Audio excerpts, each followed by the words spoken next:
सादर प्रणाम। मैं हूं हिमांशु द्विवेदी और स्वागत है आपका हमारी खास पेशकश सार्थक संवाद में।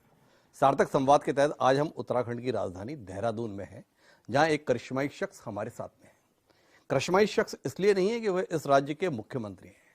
करिश्माई शब्द का इस्तेमाल हम इसलिए कर रहे हैं कि 23 साल के इतिहास में उत्तराखंड की राजनीति में जो कोई नहीं कर सका वो उन्होंने अपने नेतृत्व में कर दिखाया। कर ये दिखाया कि अपनी पार्टी को लगातार दूसरी बार सत्ता में लाकर दिखा दिया। हम बात कर रहे हैं उत्तराखंड के मुख्यमंत्री पुष्कर धामी की, जिन्हें पार्टी ने बड़ी चुनौतीपूर्ण परिस्थितियों में राज्य की सरकार के नेतृत्व का दायित्व तकरीबन 1.5 साल पहले सौंपा था। वो उस परीक्षा में उत्तीर्ण निकले और पार्टी को लगातार सत्ता में बनाए रखने का करिश्मा कर दिया। तो अब इस करिश्मे का 1 साल पूरा होने जा रहा है, तो हम इसी मुद्दे पर बात करने के लिए उनके साथ हैं, उनके कार्यालय में। तो धामी जी, बहुत बहुत स्वागत आपका हमारे इस खास कार्यक्रम में। और सबसे पहले आपको बधाई 1 साल का कार्यकाल सफलतापूर्वक पूरा करने के संदर्भ में। और सवाल भी यही है, क्या ज्यादा चुनौतीपूर्ण रहा, पार्टी को दोबारा सत्ता में लाना या सत्ता में लाने के बाद 1 साल तक सरकार चलाना? क्या ज्यादा चुनौतीपूर्ण रहा? नहीं, देखिए, मैं सबसे पहले तो आपका धन्यवाद करना चाहता हूँ और अपनी पार्टी का भी धन्यवाद करना चाहता हूँ, अपनी पार्टी के राष्ट्रीय अध्यक्ष जी का और माननीय प्रधानमंत्री जी का, जिनके मार्गदर्शन में और जिनके आशीर्वाद से एक सामान्य से मैं कहूँ कार्यकर्ता को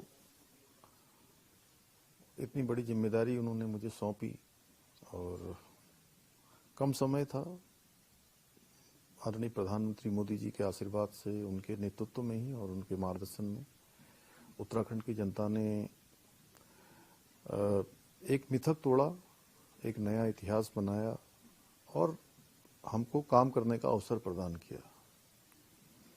और हमने कोशिश करी है 1 साल के अंदर कि बहुत सारे मुद्दे, चाहे वो समान नागरिक संहिता पर कमेटी बनाने की बात हो, धर्मांतरण पर हिंदुस्तान का सबसे कड़ा कानून लाने की बात हो, नकल जो एक बड़ी चुनौती बन गई थी उस पर देश का सबसे कड़ा कानून लाने की बात हो, महिला आरक्षण, चूंकि मातृशक्ति का बहुत बड़ा योगदान इस राज्य के अंदर है, उनको आगे बढ़ाने के लिए 30% क्षैतिज आरक्षण की बात हो, 10% हमारे उत्तराखंड आंदोलनकारियों का, जिन्होंने उत्तराखंड बनाने में बड़ा योगदान दिया हो, ऐसे अनेकों मुद्दे हमने काम किए हैं और सभी चीज़ों को कोशिश करी है सरल करें और उनका समाधान निकालें। इसके साथ साथ एक कार्य संस्कृति भी राज्य के अंदर विकसित हो, उस दिशा में भी लगातार मॉनिटरिंग और लगातार समीक्षाएं और लगातार जन संवाद, लोगों के बीच में जाकर उनकी समस्याओं को सुनना, उनसे जुड़ना, उनके फीडबैक के आधार पर निर्णय करना और सरकार को उस दिशा में आगे बढ़ाना, ये काम रहा है। हालांकि चुनौतियां बहुत रही हैं जी, लेकिन उन चुनौतियों के बावजूद भी आदरणीय प्रधानमंत्री जी के आशीर्वाद से, उत्तराखंड की देवतुल्य जनता के सहयोग से और उनकी शुभकामनाओं से हम लोग लगातार आगे बढ़ रहे हैं। पर थोड़ा अचरज का विषय है धामी जी, जितनी आपकी उम्र नहीं है उससे ज्यादा का अनुभव रखने वाले लोग सामने हैं, प्रतिद्वंदी पार्टी में भी हो, अपनी पार्टी में भी हो, उसके बीच में जमे कैसे हुए आप?